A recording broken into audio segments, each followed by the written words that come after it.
বিশ্বের ঘটে যাওয়া সব ঘটনা নিয়ে নাগরিক সারা বিশ্ব সংবাদে স্বাগত। আপনাদের সঙ্গে আছি আমি ইরতিফা রহমান। আফগানিস্তানে তালেবান সরকারকে আনুষ্ঠানিকভাবে স্বীকৃতি দিল রাশিয়া। কাবুলের রাষ্ট্রদূত পাঠানোর মধ্য দিয়ে কূটনৈতিক সম্পর্কের নতুন অধ্যায়ে প্রবেশ করল দুই দেশ। বিস্তারিত ডেস্ক রিপোর্টে। আফগানিস্তানে তালেবান শাসনের 4 বছর পর প্রথমবারের মতো কোনো দেশ সরাসরি স্বীকৃতি দিল এই ইসলামিক গোষ্ঠী সরকারকে। বৃহস্পতিবার রাশিয়ার পররাষ্ট্র মন্ত্রণালয় জানায় তারা তালেবান মনোনীত গুল হাসানকে রাষ্ট্রদূত হিসেবে গ্রহণ করেছে। বান্ডেল থাকলে প্রতি সেনমানিতে টাকা বাঁচবে। বিকাশ সেনমানি বান্ডেল কিনে জিতুন প্রতি লেনদেনে। রাষ্ট্রদূতের পরিচয়পত্র গ্রহণের ছবি প্রকাশ করেছে মস্কো। তাতে দেখা যায় রুশ উপপররাষ্ট্রমন্ত্রী আন্দ্রে রুদেনকোর হাতে পরিচয়পত্র তুলে দিচ্ছেন তালেবান কূটনীতিক। এদিকে তালেবানের পররাষ্ট্র মন্ত্রণালয় এক্স পোস্টে একে ইতিবাচক ও গুরুত্বপূর্ণ পদক্ষেপ হিসেবে বর্ণনা করেছে। সেই পোস্টে তালেবান পররাষ্ট্রমন্ত্রী আমির খান মুক্তাকির সঙ্গে রুশ রাষ্ট্রদূতের সাক্ষাতের ছবিও রয়েছে।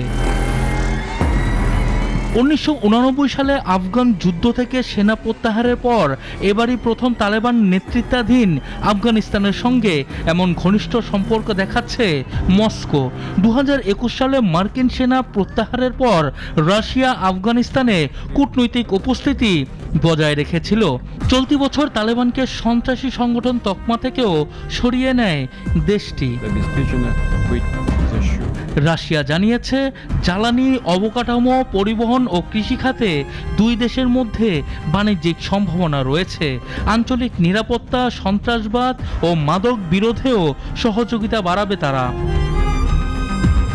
চীন, কাতার বা আমিরাতের সঙ্গে এখনও তালেবান সরকারের আনুষ্ঠানিক স্বীকৃতি হয়নি, তবে এই দেশগুলো কূটনৈতিক সম্পর্ক বজায় রেখেছে। চীনা কোম্পানি ইতিমধ্যেই তেল উত্তোলনের চুক্তি করেছে তালেবান সরকারের সঙ্গে। তালেবানের পরবর্তী লক্ষ্য এখন যুক্তরাষ্ট্রের স্বীকৃতি। চলতি বছর ট্রাম্পের দ্বিতীয় মেয়াদ শুরুর পর এই চেষ্টা নতুন গতি পেয়েছে। ওয়াশিংটনে দূতাবাস খোলার প্রস্তাবও দিয়েছে তালেবান। তালেবান সরকারকে আনুষ্ঠানিক স্বীকৃতি দিয়ে রাশিয়া শুধু নতুন মিত্রত্বই গড়ছে না, বরং আফগানিস্তানে আগামীর ভূরাজনীতিতেও নতুন অধ্যায় লিখছে, যেখানে প্রভাব হারাতে শুরু করেছে পশ্চিমা জোট। সানিয়া আহমেদ, নাগরিক। ফিনল্যান্ডের তাম্পেরে শহরে একটি শপিং মলের কাছে ছুরি হামলায় 4 জন আহত হয়েছে বলে জানিয়েছে পুলিশ। পুলিশ জানিয়েছে পরিস্থিতি এখন নিয়ন্ত্রণে রয়েছে এবং জনসাধারণের জন্য আর কোনো হুমকি নেই। এই হামলার সঙ্গে সন্ত্রাসবাদ বা জাতিগত বিদ্বেষের কোনো যোগসাজশও মেলেনি। তাম্পেরে ফিনল্যান্ডের 3য় বৃহত্তম শহর। এটির রাজধানী হেলসিঙ্কি থেকে 180 কিলোমিটার উত্তরে অবস্থিত। ছুরি হামলায় আহতদের বর্তমান অবস্থা নিয়ে কিছু জানা যায়নি। গ্রেফতার সন্দেহভাজনকে নিয়েও বিস্তারিত কিছু বলেনি পুলিশ। কর ছাড় ও বিপুল ব্যয়ের লক্ষ্যে প্রেসিডেন্ট ডোনাল্ড ট্রাম্পের আকাঙ্ক্ষিত বিগ বিউটিফুল এবং বিল মার্কিন কংগ্রেসে হাড্ডাহাড্ডি লড়াইয়ের মুখোমুখি হলেও শেষ পর্যন্ত সামান্য ব্যবধানে উতরে গেছে। টানা 29 ঘন্টা বিতর্কের পর মাত্র 4 ভোটের ব্যবধানে পাশ হয় বিলটি। ডেমোক্র্যাটদের সবাই বিপক্ষে ভোট দেয়, সাথে যোগ দেন রিপাবলিকান 4 জনও। যুক্তরাষ্ট্রের প্রেসিডেন্ট ডোনাল্ড ট্রাম্পের আলোচিত বিগ বিউটিফুল বিল দেশটির কংগ্রেসে চূড়ান্ত বাধা পেরিয়েছে। কংগ্রেসের রিপাবলিকান নিয়ন্ত্রিত নিম্নকক্ষ প্রতিনিধি পরিষদে গতকাল অল্প ব্যবধানে কর হ্রাস ও সরকারি ব্যয়ের বিশাল প্যাকেজ পাশ করা হয়। প্রতিনিধি পরিষদে 218 এবং 214 ভোটের ব্যবধানে বিলটি পাশ হয়েছে। পরে এতে সই করেন স্পিকার মাইক জনসন। আলোচিত বিলটি কংগ্রেসে পাশ হওয়া প্রেসিডেন্ট ট্রাম্পের জন্য বড় জয় হিসেবে দেখা হচ্ছে। বিলটি নিয়ে ট্রাম্পের নিজ দলেও প্রবল বিরোধিতা ছিল। শেষ পর্যন্ত বিলটি পাশ হওয়ায় রিপাবলিকান পার্টির জ্যেষ্ঠ সদস্যদের ধন্যবাদ জানিয়েছেন প্রেসিডেন্ট ট্রাম্প। ধারণা করা হচ্ছে আজ বিলটিতে সই করবেন ট্রাম্প, এরপরেই বিলটি আইনে পরিণত হবে। এর আগে গেল মঙ্গলবার কংগ্রেসের উচ্চকক্ষ সিনেটে বিলটি 51 এবং 50 ভোটে কোনো রকম উতরে যায়।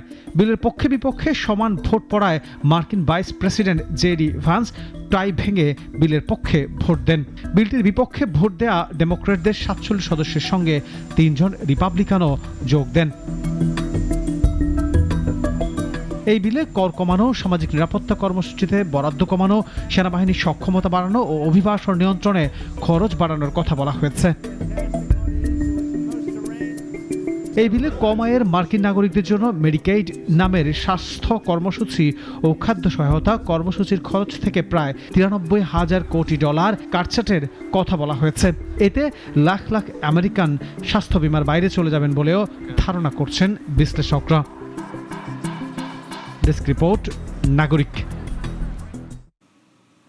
ফিলিস্তিনের অবরুদ্ধ গাজা ভূখণ্ডে ইসরায়েলি বাহিনীর হামলায় মাত্র ৪৮ ঘণ্টায় ৩০০ জনেরও বেশি ফিলিস্তিনি নিহত হয়েছেন। শুধুমাত্র গত ২৪ ঘণ্টায় ১১৮ জন নিহত এবং ৫৮১ জন আহত হয়েছেন। এদিকে যুক্তরাষ্ট্রের প্রেসিডেন্ট ডোনাল্ড ট্রাম্প বলেছেন, গাজার মানুষ নিরাপদে থাকুক, তিনি এটাই চান। এমনকি গাজার বাসিন্দারা নরকের ভেতর দিয়ে গেছেন বলেও মন্তব্য করেছেন তিনি। এর আগে চলতি বছরের ফেব্রুয়ারিতে ট্রাম্প প্রথম গাজা নিয়ন্ত্রণে নেয়ার প্রস্তাব দেন, যা বিশ্বজুড়ে ব্যাপক সমালোচনা সৃষ্টি হয়েছিল। তবুও গত ৩ মাসে তিনি সময়ে সময়ে এই প্রস্তাব আবারও সামনে এনেছেন। দীর্ঘদিন ধরে জাপানে একটি মেগা ভূমিকম্পের আশঙ্কা রয়েছে। এতে প্রায় ৩ লাখ মানুষ মারা যেতে পারে এবং দেশটির জিডিপির অর্ধেকের সমান অর্থনৈতিক ক্ষতি হতে পারে। সংকট এড়াতে তাই আগেভাগেই নানানভাবে পরিকল্পনা নিচ্ছে দেশটি। জাপান পৃথিবীর সবচেয়ে ভূমিকম্প প্রবণ দেশগুলোর একটি। 4টি প্রধান টেকটনিক প্লেটের সংযোগস্থলে অবস্থিত দেশটি বছরে প্রায় ১৫০০ ভূকম্পন অনুভব করে। বিশ্বের মোট ভূমিকম্পের প্রায় 18% ঘটে জাপানে। জাপানের দক্ষিণাঞ্চলে মেগা ভূমিকম্পের পূর্বাভাসে দেশজুড়ে সতর্কতা বাড়ছে। সম্প্রতি তোকারা দ্বীপপুঞ্জে মাত্র 14 দিনে 900-র বেশি ভূমিকম্প ধরা পড়ায় সরকার জরুরি প্রস্তুতি নিতে উদ্যোগী হয়েছে। গত 21 জুন থেকে তোকারা দ্বীপপুঞ্জ সংলগ্ন সাগর এলাকায় ভূমিকম্প প্রবণতা অত্যন্ত সক্রিয় রয়েছে। একটানা কাঁপন ও ভূমিকম্পের কারণে স্থানীয় বাসিন্দারা আতঙ্কগ্রস্ত ও ঘুমহীন সময় পার করছেন বলে জানা গেছে। জাপান মেটে ওরোলজিক্যাল এজেন্সির জরুরি বিজ্ঞপ্তিতে বলা হয়েছে, ভূকম্পনগুলো অস্বাভাবিক ও অতি সক্রিয়।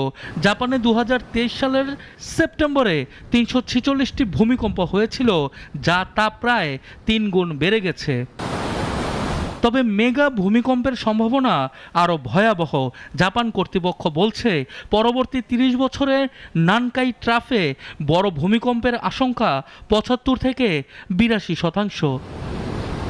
নানকাই ট্রাফ একটি 800 কিলোমিটার দীর্ঘ সমুদ্রতলের খাত, যা জাপানের প্রশান্ত মহাসাগরীয় উপকূল বরাবর বিস্তৃত। এখানে একটি টেকটনিক প্লেট ধীরে ধীরে অন্য একটি প্লেটের নিচে সরে যাচ্ছে।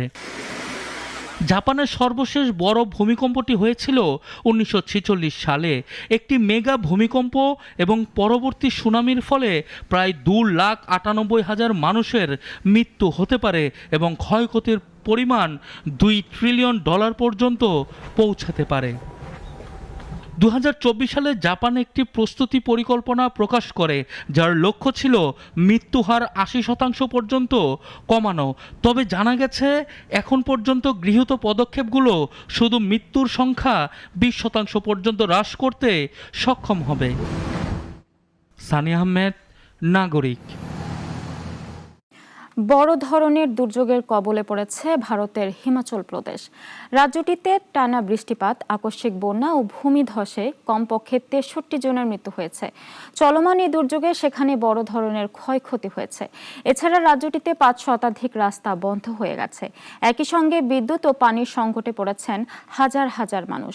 সরকার জানিয়েছে প্রায় 400 কোটি রুপির সম্পদের ক্ষতি হয়েছে। তবে প্রকৃত ক্ষয়ক্ষতির পরিমাণ আরও অনেক বেশি হতে পারে। রাজ্যের সব জেলায় আগামী 7 জুলাই পর্যন্ত ভারী বৃষ্টির সতর্কতা জারি করা হয়েছে। সবচেয়ে ক্ষতিগ্রস্ত জেলা হচ্ছে মান্ডি। সেখানে 17 জন মারা গেছেন এবং কমপক্ষে 40 জন নিখোঁজ হয়েছেন। বোমা হামলার হুমকির পর কানাডার 6টি বিমানবন্দরে ফ্লাইট ওঠানামা ব্যাহত হয়েছে। সকালে অটোয়া, মন্ট্রিয়ল, এডমন্টন, উইনিপেগ, ক্যালগরি এবং ভ্যাঙ্কুভারে বোমা হামলার হুমকি পেয়েছিল। দেশটির বিমান ট্রাফিক কর্তৃপক্ষ জানিয়েছে এসব জায়গায় কর্মীরা নিরাপদে আছেন, তবে বিমানবন্দরগুলোতে সাময়িক নিষেধাজ্ঞা জারি করা হয়েছে।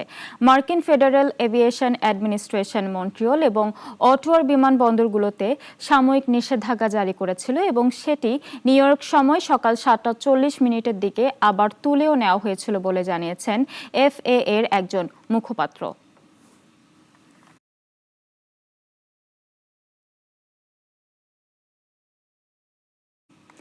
নাগরিক সারা বিশ্ব এখন এই পর্যন্তই। এরপর সন্ধ্যা 6টায় নাগরিক সংবাদ দেখার আমন্ত্রণ রইল। সবাইকে ধন্যবাদ।